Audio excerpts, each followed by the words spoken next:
Hi everybody, it's Sally from Sally Stampers. Thank you for joining me today. Today I'm bringing you my double fold over Ferrero box. So as you can see, this cute little carrier holds two beautiful Ferrero chocolates, and I think it would make a lovely little table favour, a lovely little gift for someone, a little thank you maybe. And you can decorate it however you like. You could make it with cardstock, you could stamp it, any numerous ways really, but I just want to show you the basic principle of how I made it. So, to start off with, we need 2 pieces of DSP or cardstock, whichever you're using, that are 4.5 by 4.5 inches. Now, when I made these in centimetres, for some reason, centimetres you need 10.5 by 9. I don't understand these things. The way it changes when you convert it from inches to centimetres is bizarre, but anyway. So 4.5 by 4.5.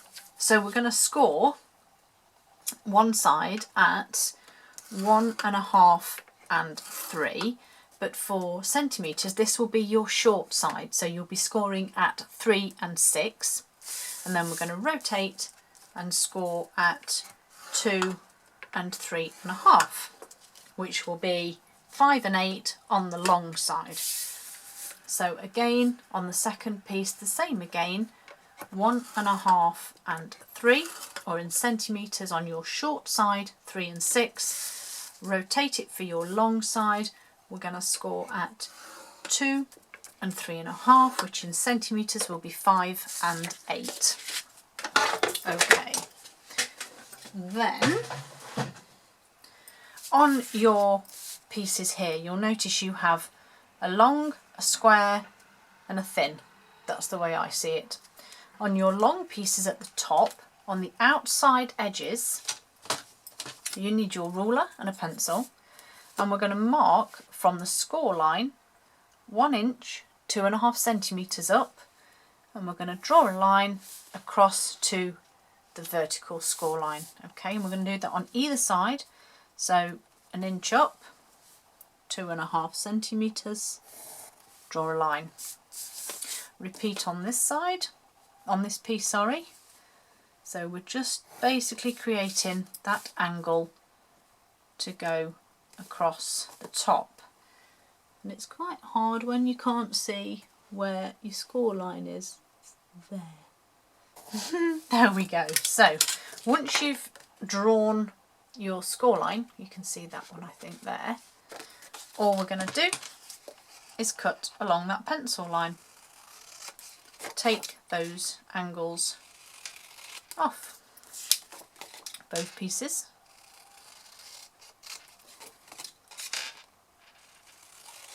Done. Okay, so now we're going to fold and burnish these score lines. And this is the Pressed Petals DSP out of the annual catalogue. Beautiful paper, pretty, and you know, we have so many beautiful papers, don't we? It's hard to choose which ones to use to create the projects with. But I generally try and think, oh, I've not used that one for a while, I'm going to go with that one. So, once you've done that, we're then going to cut down the side here of these 2 score lines. I'm going to take a little bit off this one to create a wedge, and then the same on the other side. So we're cutting across the horizontal score lines, and then we're creating a little wedge with this bottom piece, and then this will fold up. So you will have to do a little bit of trimming because your tab, if you like, sticks over. Either that or you can trim it down now. It's entirely your choice. I'm just going to take some little wedges out of the sides.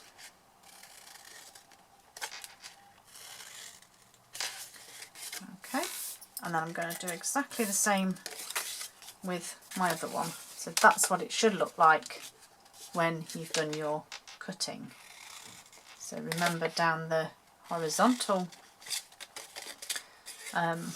score lines, take a little bit off the length of the bottom one, take the wedges out of the side of the large one,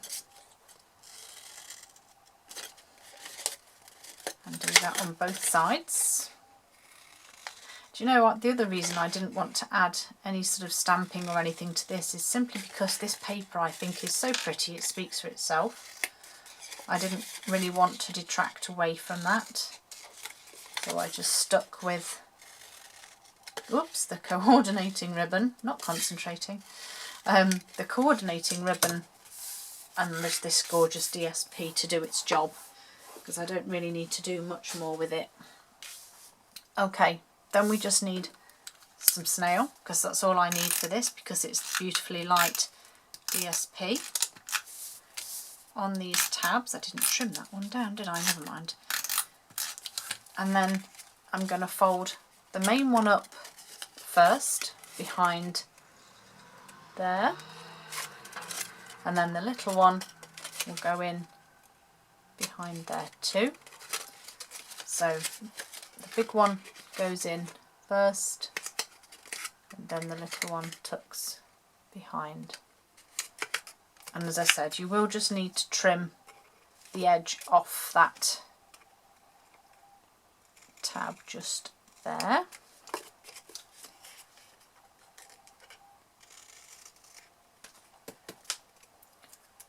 Just give that a little bit more of a trim, because I'm not quite close enough for my likings. It's getting your scissors the right way, getting the right angle. There we go. So that's one little pot made, and then I'm just going to go in with this one and do the same.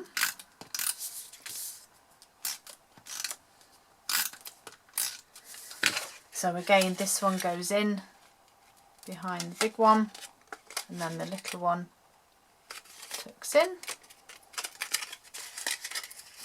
Big one first, and then the little one at the back. And then get our scissors and just trim that excess.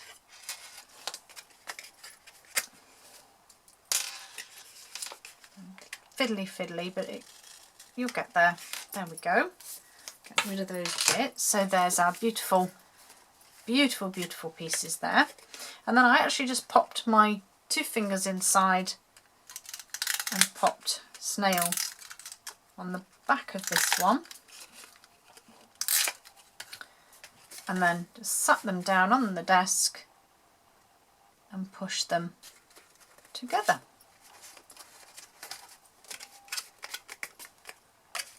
And then my 1/2 inch circle punch just to go in there. Pop my beautiful chocolates inside, and then our beautiful Rococo Rose gathered ribbon.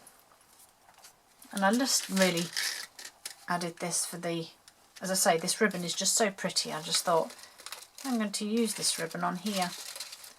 I'm literally just tying a knot, because it's a bit too thick to do a bow.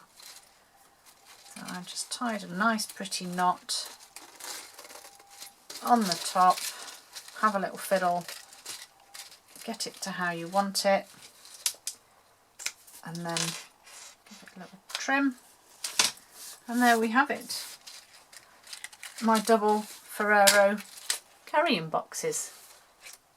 Hope you like them. Hope it's given you a little bit of inspiration and maybe a little treat to make, or even a treat to make with the children. Gives you something to do anyway. Thank you for joining me. Have a great day, and I'll see you all again soon. Bye.